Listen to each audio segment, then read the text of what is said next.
What's up, Armchair Fandom? This is another episode of Saturday Fandom Insanity.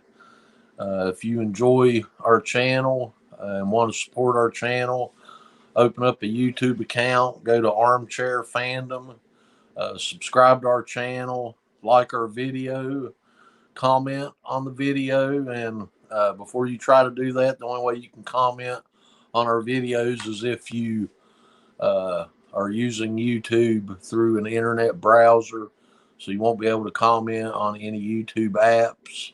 So you'll have to go through a browser like Safari or Internet Explorer or something like that. Go to YouTube, search for Armchair Fandom in order to comment on our videos, and also hit the notification bell to be notified when we have new videos coming out. So that's one way you can support our channel. Another way you can support our channel is look us up on Facebook at our Facebook group, Armchair Fandom. And you can also find us on Twitter at armchair_fandom. Before we get started today, I just want to bring in the one and the only Darth Pane. So let's get him in here.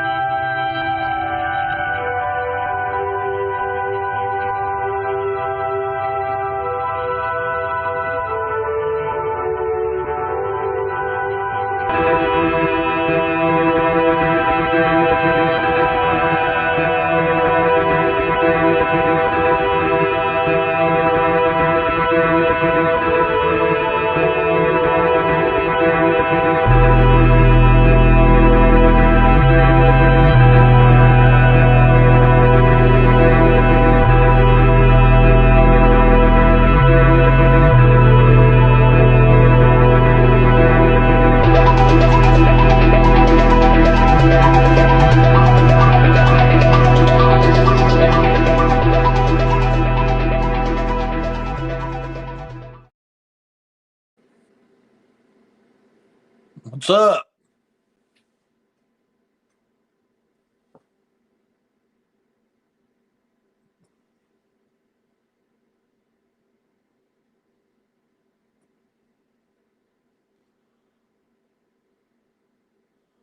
You got your mic muted, man?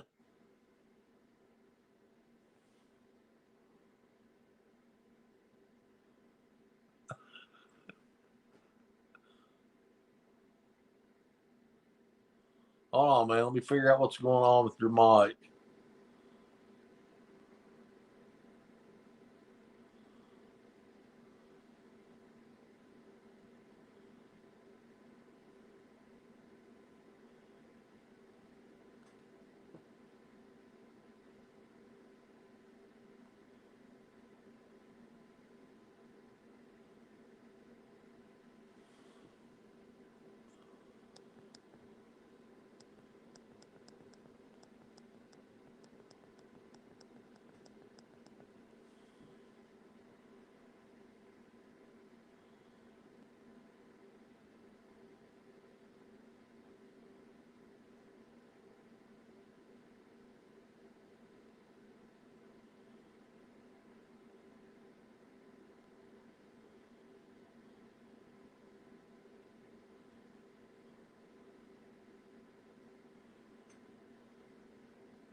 It's got to be on your end.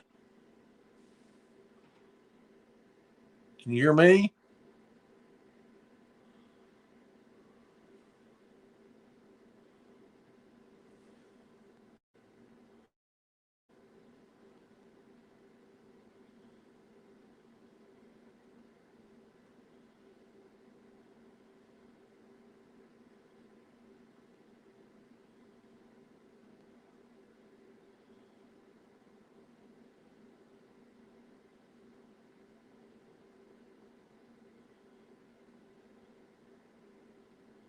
By now,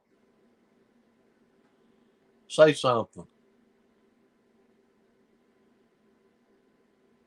I think it works better this way, anyways. I'm gonna kick you from the stream and bring you back. Hit that invite back. See if that. Go to the link I sent you and come back.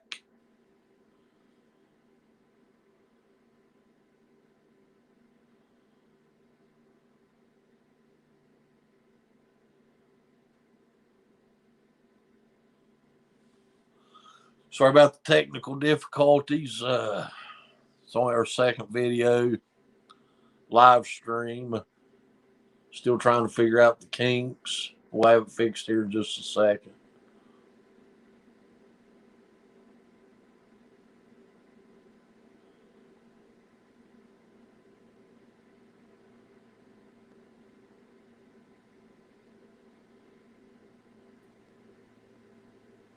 By now, I don't know what happened. I don't know either, but is everything okay on the end now? Yep. Okay. We're good now. I think really it was a conspiracy because you did. First of all, you don't like the Sith. You're the last real Jedi. You just wanted to make sure you could try to keep me. You know, I'm busy here at Korriban. There's a lot going on here. You can just tell by the daggone intro. There's always something going on here at Korriban. You know, I can't just drop everything just to try to build you Jedi up. I'm gonna do what I can. Yeah, I know. Yeah, I'm a loser. You got everything figured out, but you'll have to be patient with me as I learn the ways of the dark side. Oh, yeah. Well, I can say that's what I'm here at the Korriban Archives doing, studying up. I mean, who do you think inspired Darth Bane to do the rule of two? I'm the one that taught him to count to two. So here we go. So we was doing our intro there. We're going to let you speak, give us some of your input on something you've got for us later. But okay. For now, I want to.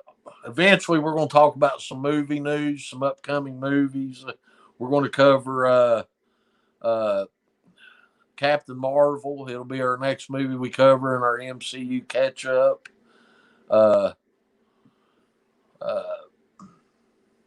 And then later on, we'll go through again talking about how you can connect with our channel, support our channel, and all that stuff. But before we get to that, I want to cover, like we did last week, shields, the concept of shields. If anybody don't know what a shield is, let me bring it up here. Before we get started, let me just give you a shield warning. I got a story here that I come across in researching for this episode for our shield warning. And before we do that, let's cover the definition of shield. If you can see that on your screen there, let me bring it up here so I can read it. A shield is a person who poses as a customer in order to decoy others into participating as at a gambling house, auction, or confidence game, etc. The second definition of a shield is a person who publicizes or praises something or someone for reasons of self-interest, personal profit, or friendship or loyalty. When we talk about shields here on the Armchair Fandom show, what we're talking about is the second definition there. A person who publicizes or praises something or someone for reasons of self-interest. And then the definition can be used as a verb, meaning to simply work as a shield. That will also fall into what we're usually talking about, or to advertise or promote a product as or in the manner of a huckster. So both of those verbs fit into what we're usually referring to when we talk about a shield. It's a person who, whether a product is good or not, they're going to convince you that it's good just so that you will participate in it. And then at some point or another, they get some kind of kickback for whatever they're shilling. So with that said, I want to bring your attention to this story I came across while I was researching. And there's a Marvel movie coming out next month called Eternals. I'm interested in this movie a lot. It's kind of like Guardians of the Galaxy. When I went in to see Guardians of the Galaxy, I had no idea who the Guardians of the Galaxy were. And I'm hoping Eternals will be kind of similar, that even though I have no idea anything about Eternals, you may know more about it, Darth Pane, because you was a comic reader. Well, I have a reader, but yeah, you're right. But I'm hoping Eternals will be like Guardians, and after I see the movie, they'll become favorite characters of mine. But I come across this story, Eternals star Kumail Nanjiani, if that's how you pronounce his name, feels conflicted about changing his body to play a superhero. And what this story goes on to say, it says superhero movies have a tendency to come with a lot of built-in expectations and pressures. Yeah, I'm sure they do. Many of which can be unfair or even downright cruel to the cast and crew. One such aspect that audience have a habit of taking for granted has to do with the physical expectations we've come to demand from actors portraying these larger than life characters. Actually, we don't demand that they look like anything. They don't want to look like a superhero. They can just not go out for the role. You know, that's usually how it works.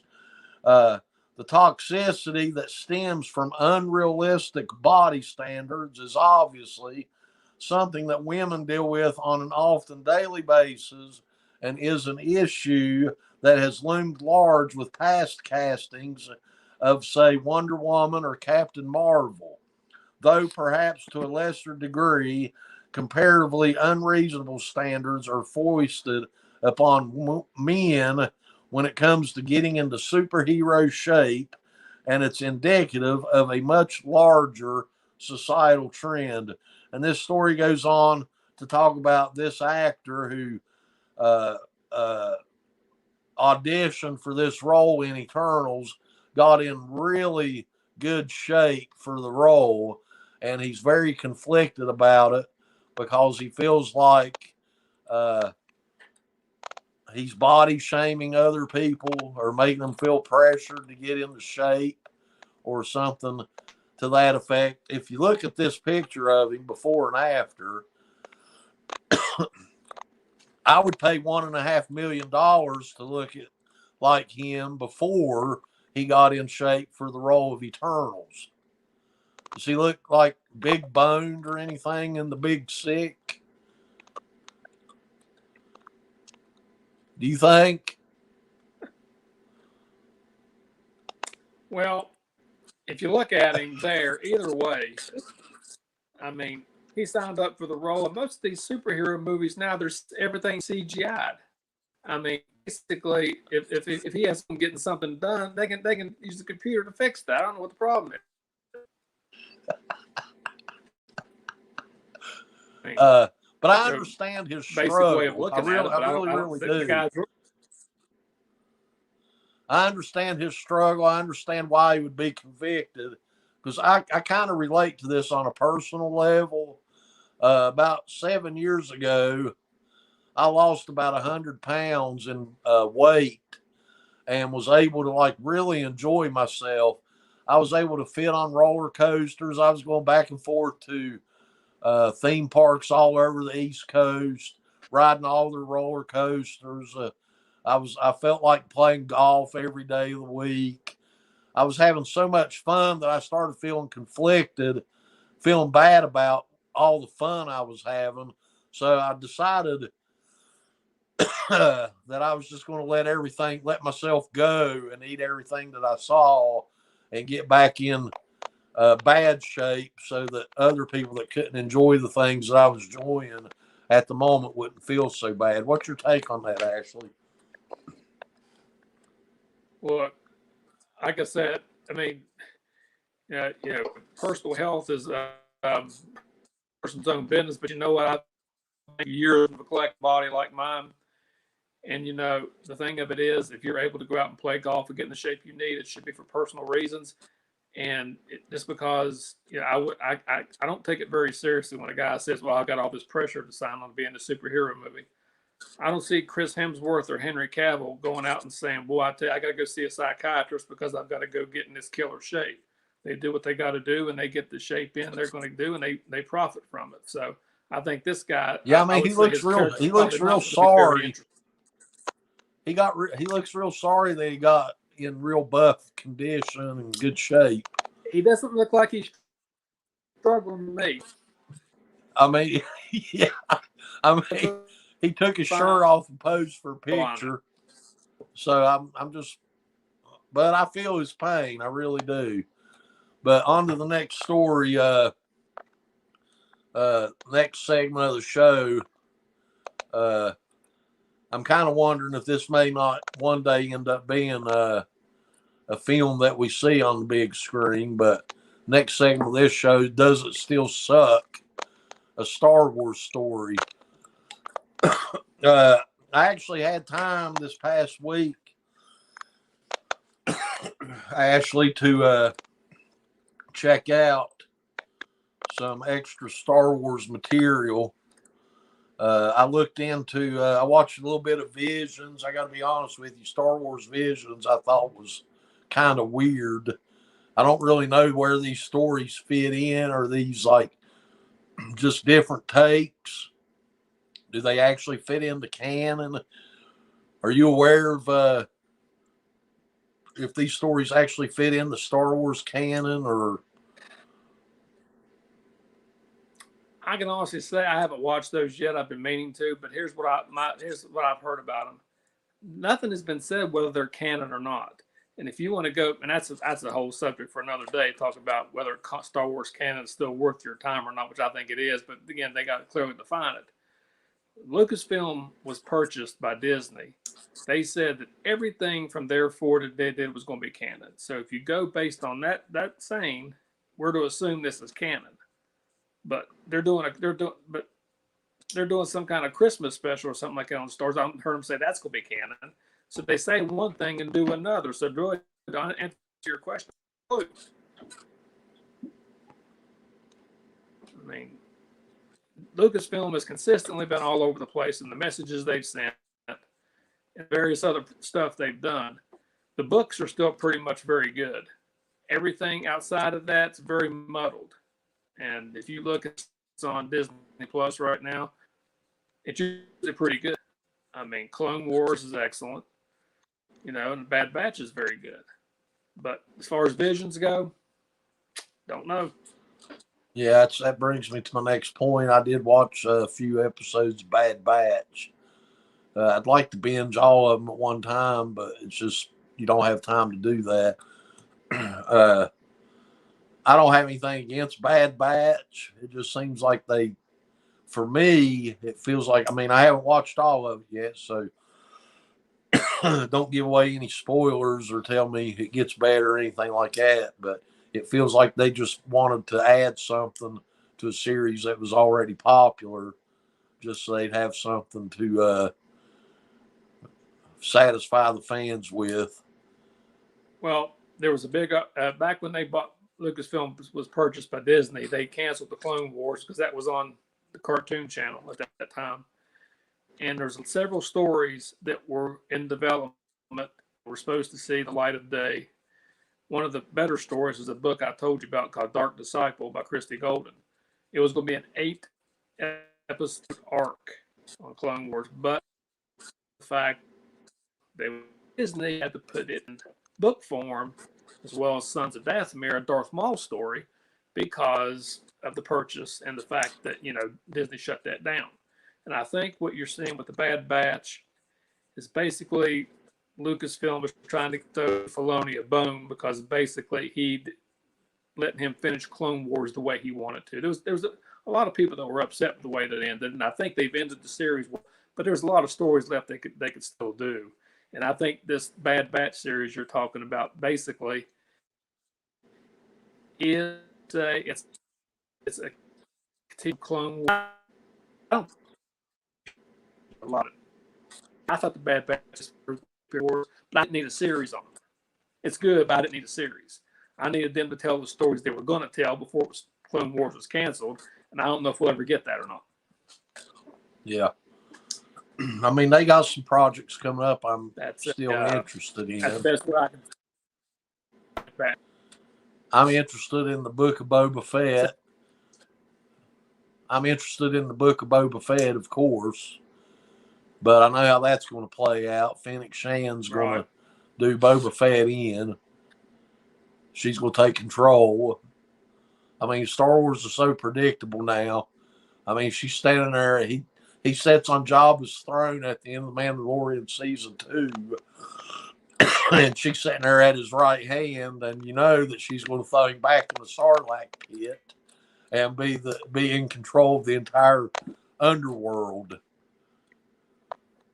I mean, I'm just throwing that prediction out there now. As soon as you say anything negative about that, series, they're going to say, well, what did you expect? I mean, we gave you Boba Fett out of the Sarlacc pit. You shouldn't be complaining. I mean, so yeah, I'm pretty sure he's going to end up back in the Sarlacc pit. Nothing would surprise me. She's probably going to throw him back in there and then take Jabba's throne. I mean, we know how Lucasfilm operates nowadays. That nothing would surprise me. I'm actually looking forward to the Obi-Wan series. Obi-Wan series and the Mandalorian Season 3 is the best thing they got going right now, and they know it. That's but you know they'll mess them up.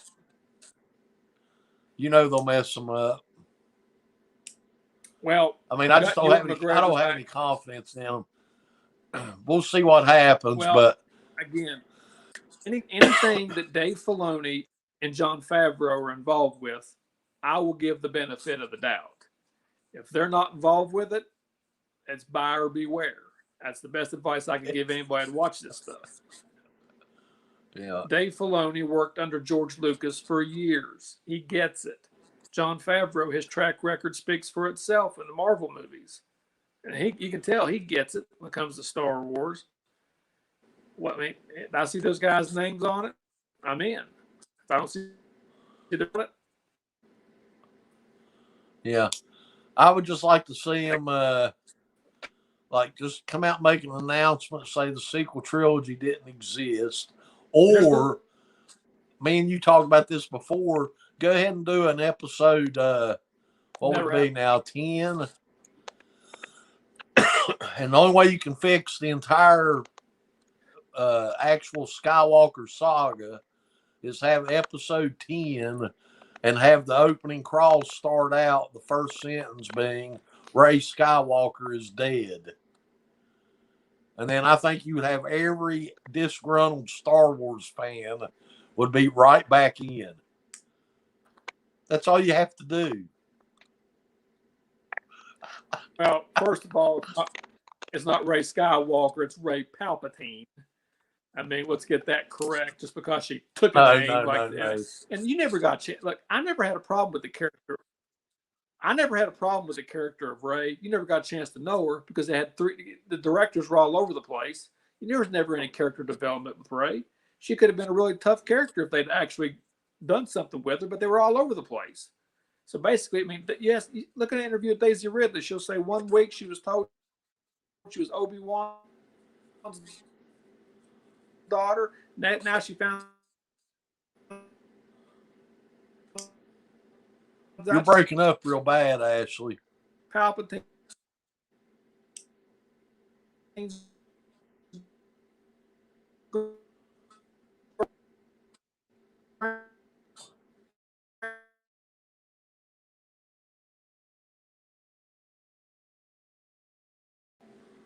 Daughter. You're breaking up real bad. It was just poor a little bit. All right, we're back now. I can hear you better now. Okay. Is it okay now? Yeah. This is good now. Okay. But no, if you think they're ever going to retcon the sequel trilogy, you're whistling past the graveyard. They'll never admit that was a mistake. right, I'd love for them to do it. They'll never do it. Yeah. Let's move on. I want to talk about some movie news that I found interesting. I read a story last night where Cillian Murphy, if you don't know who that is, he was in Batman Begins as Scarecrow. He was also in The Dark Knight and The Dark Knight Rises in cameo roles.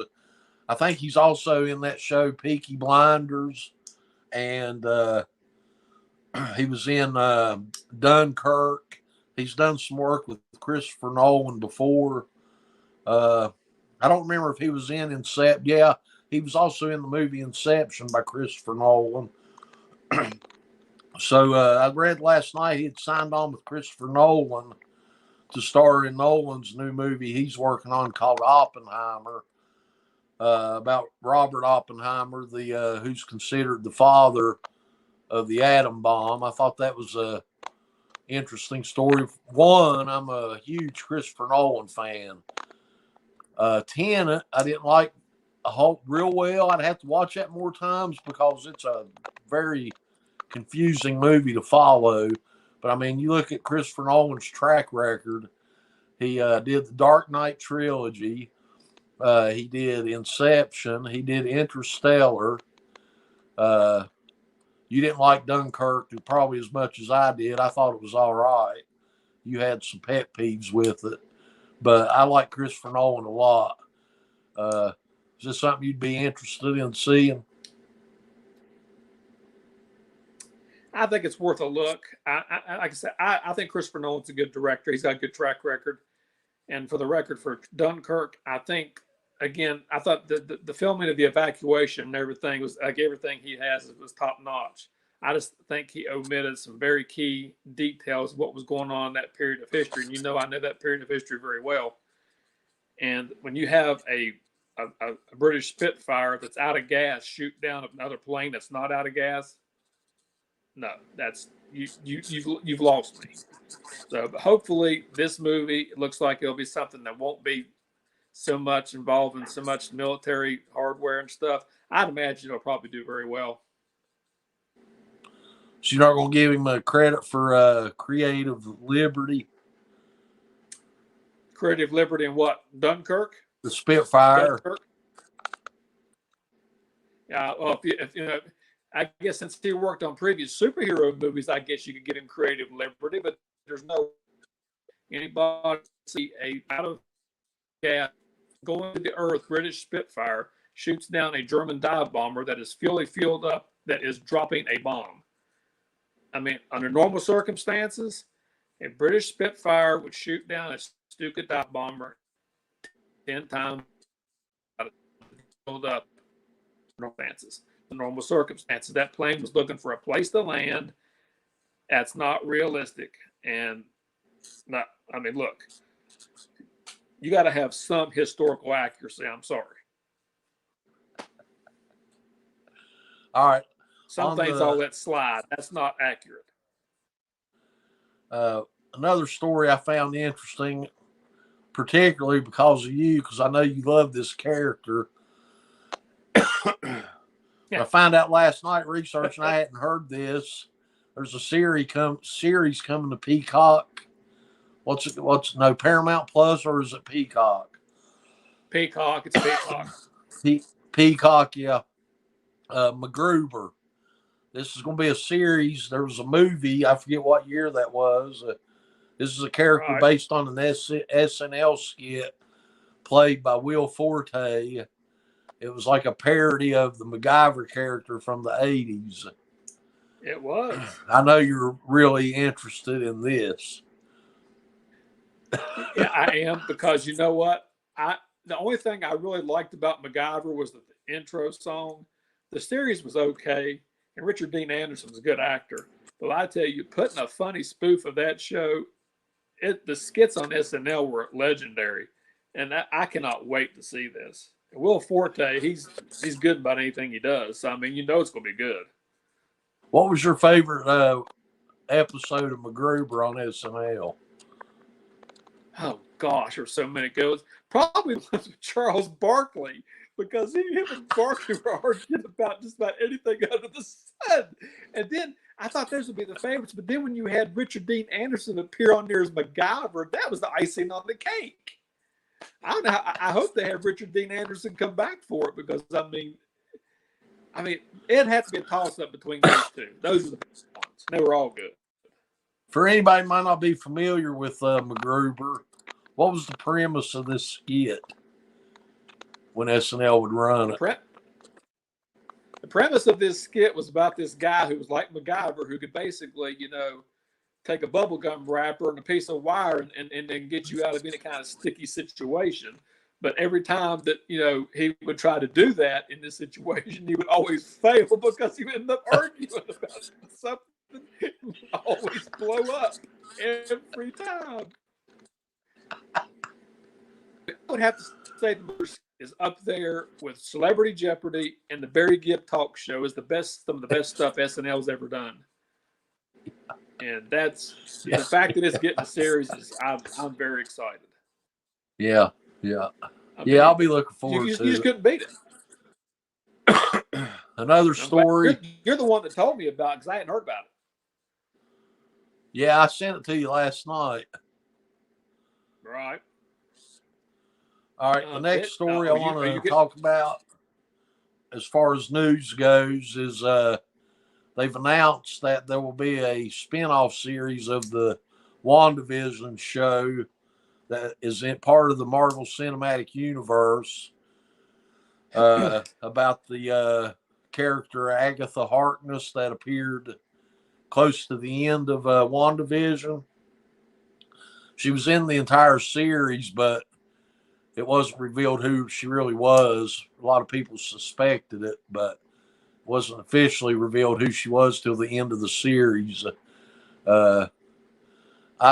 Like we was talking about earlier, I told you, I don't think Marvel needs to have a spin-off of everything that appears in everything.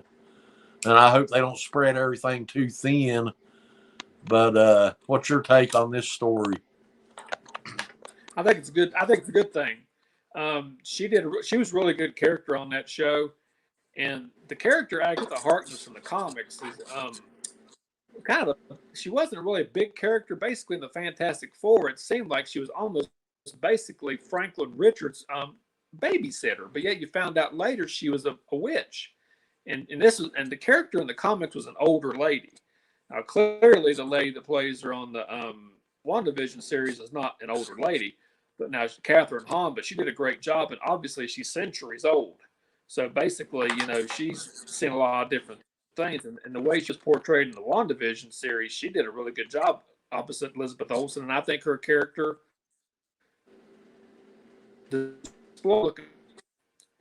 doesn't mean because I have Marvel Studios on my hat that I'm a Marvel shill, but yet I am looking forward to it. Yes. I do try to be objective about about a lot of these characters and stuff, but that's why you were talking about earlier about Eternals. Now, you remember, I'm the one that took you to the Guardians of the Galaxy movie. You weren't really interested in it, and you came out there saying you were right. It's a really good movie. When it comes to Eternals, I don't know what to tell you. I've read a couple of comics on them. I don't know much about them. I'm not expecting the same kind of reception that Guardians got, but I'm hopeful. But as far as Agatha Harkness series, I'm sure it'll be very good. Yeah. All right, let's move on and talk about some upcoming and current movie releases. I know that you was a little bit upset when the first part of this franchise came out and did so well, because you had a buddy who was a big fan of Venom. I actually watched the first Venom movie one night last week, and I was entertained. It's nothing spectacular. It's not going to fall in category with Endgame or Infinity War or the Christopher Nolan Dark Knight trilogy, but I was entertained. There was some funny moments in it. But playing right now is Venom 2, Let There Be Carnage. It's got Woody Harrelson in it. I'm a big Woody Harrelson fan. I've always liked his stuff. I thought he was good in Zombieland. He was funny if you've never seen that. And White Men Can't. I mean, who doesn't like Woody Harrelson? And you need to rent Venom and watch it so we can go see this before it leaves the theaters. Yeah, to clarify my position on the Venom movie, I've never been huge on the character itself, but my problem with the Venom overall was the fact that one of the guys that's over the Venom movie is a guy named Avi Arad, and he always tried to take credit for the creation of the Marvel Cinematic Universe, and he had nothing to do with it. It was Kevin Feige that did. This guy was a clown, and almost anything that Avi Arad touches turns to crap. I mean, all he does is thinks everything should be based on toy sales. He's one of the ones that said, "Oh well, some of these women movies won't sell because they won't sell toys." Well, he was dead wrong. I mean, the guy's anything he's involved with, I mean, it's basically going to be a clunker. I was shocked that it made money, but I will watch the movie and give it a chance. And it does anything have your to do with. And if somebody comes and says, "Well, have your Rad has something to do with the Spider-Man movies?" No, he doesn't. It's all Kevin Feige and all them guys are telling Sony what to do. He's basically just guy that's handing out corn in the theater. Has nothing to do with this. So I'll give it a chance. I think I'll probably I like Woody Harrelson an awful lot. I mean, he was good in Cheers. He's been good in anything. He was good in the Solo movie. Woody Harrelson's just a good actor. He can do any role. So I'll give it a chance. And then I think this has already left theaters. It's not playing around here anymore, but I do want to see it, Suicide Squad. I was really interested in the first Suicide Squad that had Will Smith. I was disappointed in that movie. A movie of supervillains I was looking forward to, but I was hoping it'd be more like in line with what Heath Ledger did in The Dark Knight, but it was more of just an action flick. I liked Margot Robbie as Harley Quinn more than anything, but I'm hoping this movie's pretty good. Yeah, I'm hoping this one's better. I may have to wait for it to come out on video and stream it. I watched it on HBO Max, and I got to tell you, it was okay, but I wouldn't recommend it. I mean, because I never saw the first one, but the first one made a lot of money as well. But it's got a good cast. I mean, John Cena is actually very good in this movie. Idris Elba's good in anything he's in. I mean, it's got a good cast. Speaking of which, John Cena, he might make our next Shield warning. Well, like I said, we talked about professional wrestling before, and I've watched John Cena a little bit. He's an okay performer and everything. I think he's a good showman, but how he translates to the acting world, I don't know. But I just know he was good in that movie, and he was believable, and I think he'll continue to get better. I mean, Triple H is crying out for a good actor. I mean, I can still give him a chance as an actor, but I'm gonna have to warn everybody that he's a shield, the way he did with apologizing to the Chinese for anything that might be offensive to them. Because we all know China's the biggest market as far as movies go.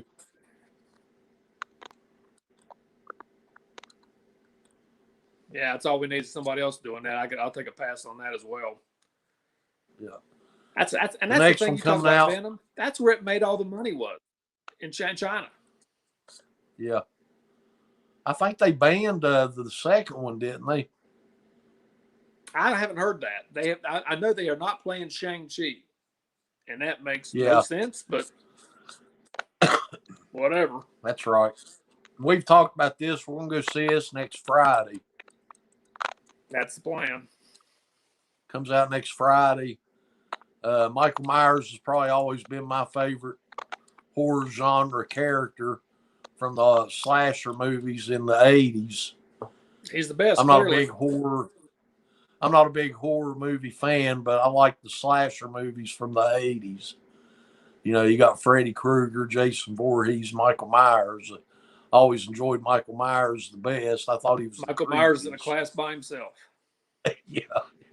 He is. He's as far as horror genre goes, he's top of the line. I mean, that even those. I mean, it. I'm glad they're still making those movies, but a lot of those ones after the first one were still pretty good. And I own a few of them, and they're really good. I mean, they replay them all the time. They're good movies.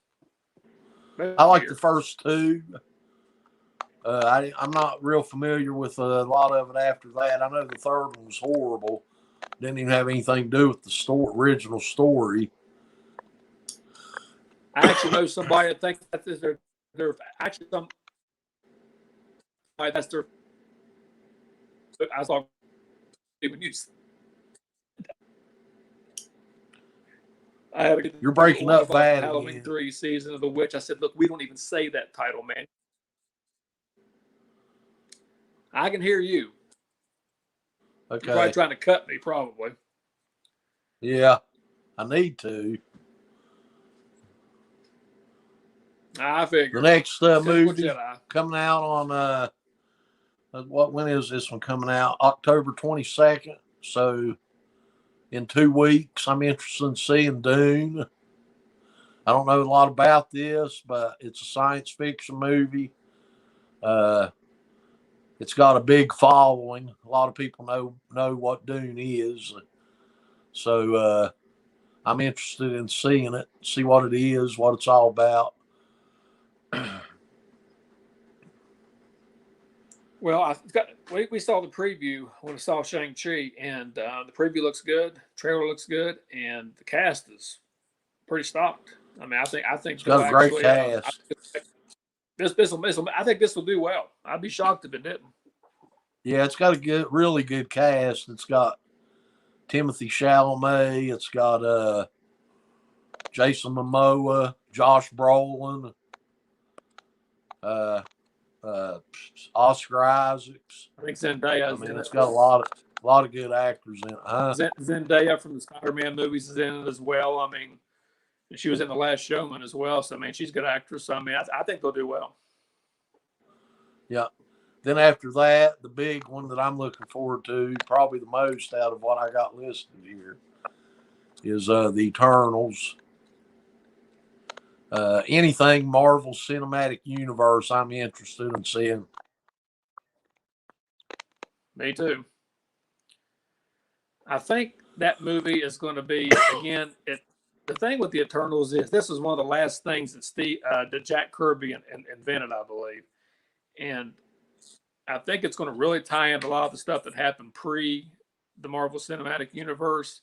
And that's why I think it's going to you have to really pay close attention to see how they blended into what's happened previous to this movie. But I think, it's got a good cast. I mean, basically, it's a Game of Thrones reunion, and I love that. So, yeah, Richard Madden, Kit Harington, I'm like, I'll give it a chance. Yeah. And then after that, on November 19th, I guess the movie everybody will be talking about will be Ghostbusters Afterlife, which is not supposed to be taking Ghostbusters 2016 into account, thank goodness. But this is supposed to be about the grandchildren of the original Ghostbusters characters. Hopefully we'll get a cameo or two in there from the original cast. But this has got, what's the Finn Wolfhard, is that his name, from Stranger Things? He's in it. And I don't remember who all else is. Paul Rudd is in this. I believe Paul Rudd is in. That's correct. Yes. Yeah, he's a good actor. Ant-Man. So Ant-Man's in this. So I'll be looking forward to that. After that, sometime this year, it's supposed to be, I'm not sure about the date, but we already talked about this, MacGruber. And then after that, you probably won't be interested in this, but I'll be interested in seeing the reboot of the Resident Evil franchise, Resident Evil Welcome to Raccoon City. Right. I've always been big on the zombie genre. That's why I'm such a huge Walking Dead fan. Just to explain to the audience, the reason I've always liked the zombie genre is because my parents one time made a really wise decision in parenting. And when I was about 10 years old, they allowed me to watch the entire George A. Romero trilogy of Night of the Living Dead, Dawn of the Dead, and Day of the Dead, where these dead people return to life, walk around, and eat other people alive while they're screaming in agony and pulling their intestines out. So, needless to say, I had like a terrifying fascination with the zombies after that because I spent about 3 years not able to sleep. So after that, everything zombie I've always been interested in. Well, your dad's batting 1,000 after encouraging you to root for all the Cleveland teams, and then that he was really on a roll, wasn't he? You have a hard time living that one down.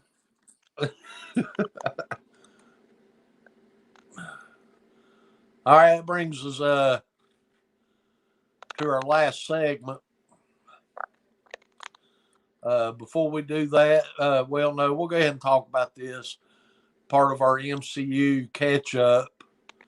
Last night I didn't get to watch Captain America: The First Avenger last week before we talked about it. But last night I did get a chance to watch Captain Marvel. It's a good movie, man. I don't have any problems with it. That is good. Some of the stuff they do in it, Hollywood just pushes so many agendas, man. It's like some of the stuff I wouldn't have the slight bit of a problem with if they weren't so involved in pushing agendas all the time. But even like the part where they break out, no doubts, I'm just a girl. There's nothing at all wrong with that. It's an appropriate song. It's a good song for that part of the movie. But Hollywood and their agendas just makes you cringe when stuff like that happens because of their agendas. So, but it's a really good movie, man. I had a good time watching it again. I'd seen it a few times before. It's very rewatchable. I liked Ben Mendelsohn. Is that Ben Mendelsohn? Was he in that? Ben Mendelsohn was Talos, Skrull leader. Yeah. I like him in it a lot. I like the flirk and stuff makes me crack up. That's a cat. No, it's a flirk, and everybody else is scared to death of it. Hey, man, I like the Happy Days lunchbox. Yeah. And we've seen what happened with the Tesseract.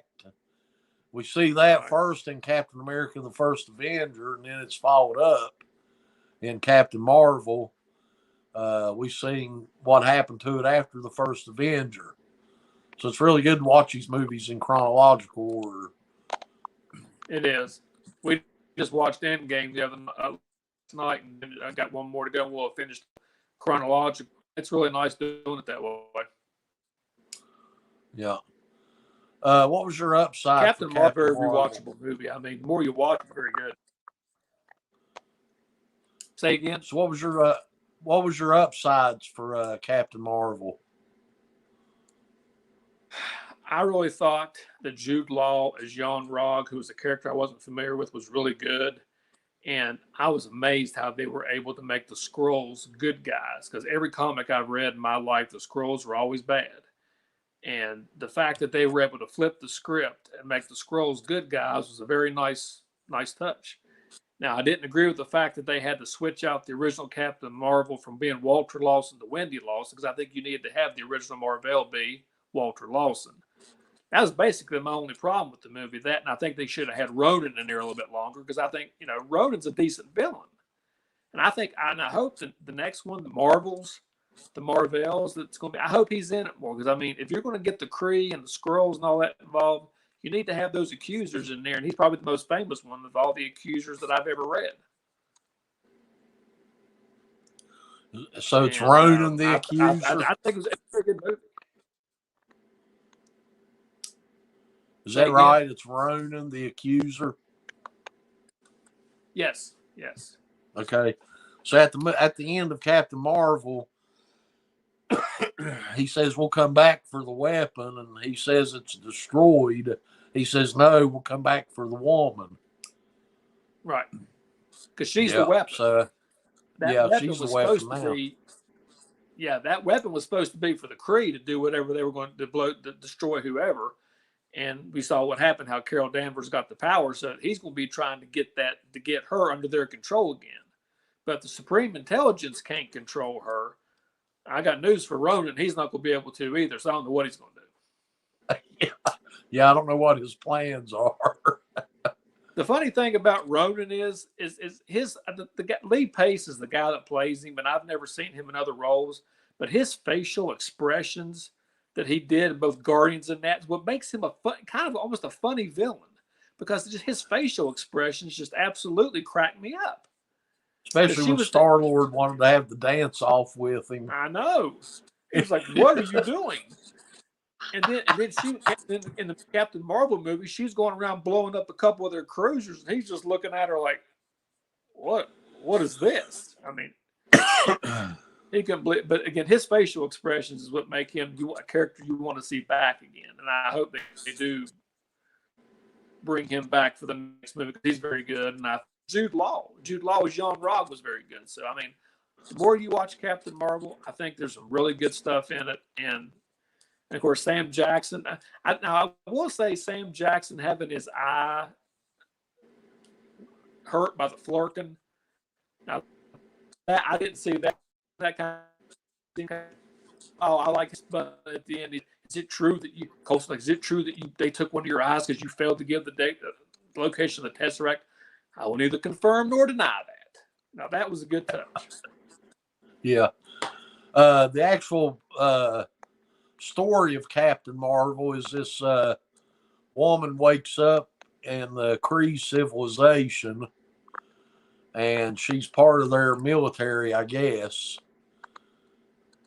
And they're trying to take out the Skrulls. Correct me any part of this I get wrong. What are they looking for when they there's a Kree fall into that ambush? Yes. What's that?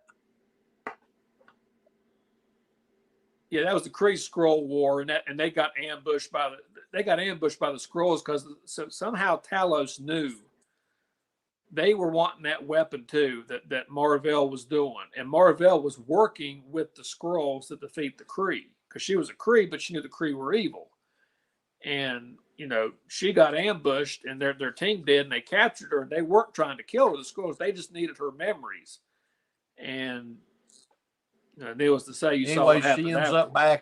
She ends up on Earth and everything. She runs into Nick Fury, played by Samuel L. Jackson, and it plays out that Talos finally reveals what's actually going on, and she uncovers the truth and starts trying to help the Skrulls defeat the Kree. And then her memories get unlocked a little from the weapon that Marvel was working on. And she uses that to defeat the Kree.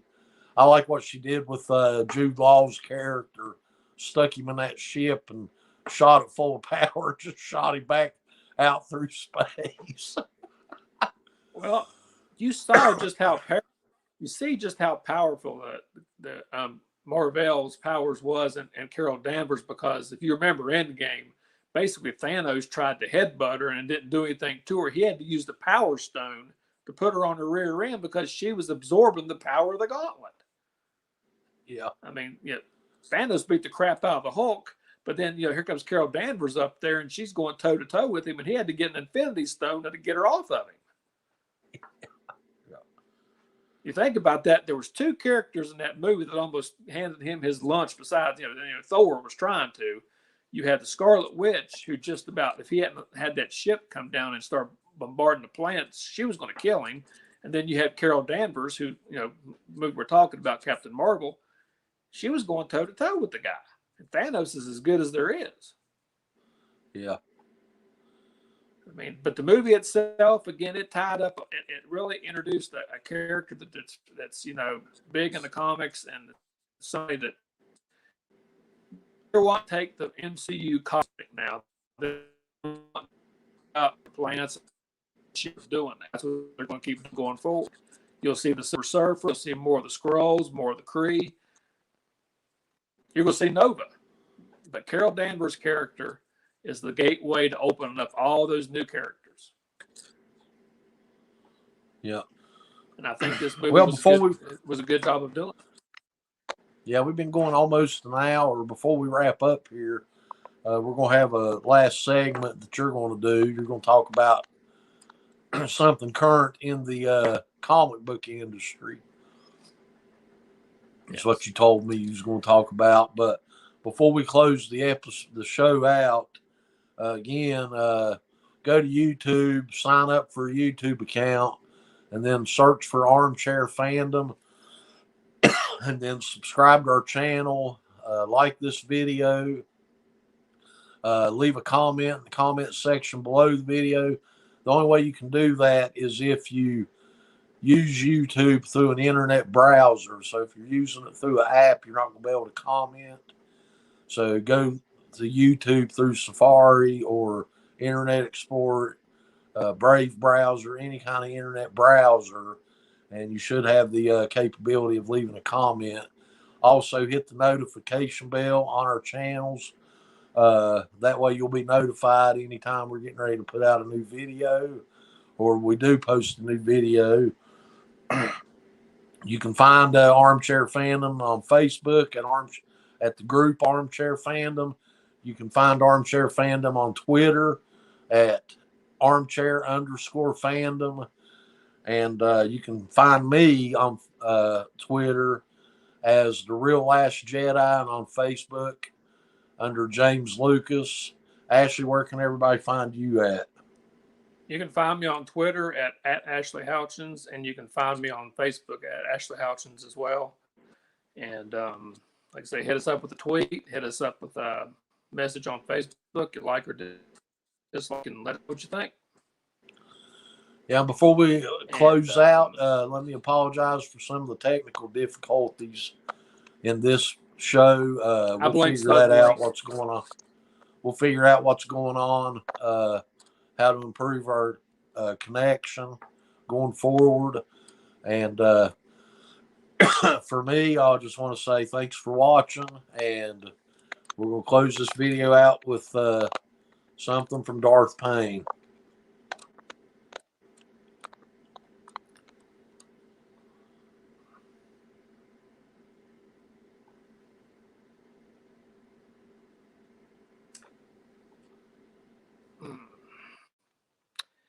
This is what I would call pain pills. As an avid comic book reader for almost my entire life, a lot of these movies we're enjoying nowadays are because of the efforts of some of the greatest creators in the history of the business: Stan Lee, Steve Ditko, Jack King Kirby, etc. And I have been buying comics, like I said, most of my life. And the way the industry is now, it seems like that Disney, which owns Marvel, and Warner Brothers, which owns DC, is doing their best to put the industry out, because they're putting in writers writing these books that have agendas that don't pay homage to their legacy, to the characters that have put them in this position to have the job. I mean, the stuff they've done with characters like Nightwing and DC, and some of the stuff they've done to Batman is terrible. And Marvel, what they're doing with Spider-Man, and the way they're trying to do it, they're charging $4 for an individual comic on some of them, and then they'll have a special issue and thll bump up the price to $5 to $10. Look, I remember as a kid, I was paying 60 cents for a comic and I was complaining about it. Now I'm having to pay $3.99 for a $20 20-page book. It's not good. And then they're putting out a thing with variant covers, which are nice covers. But all they're trying to do is make a buck, and the movies should be promoting the books, but they're not.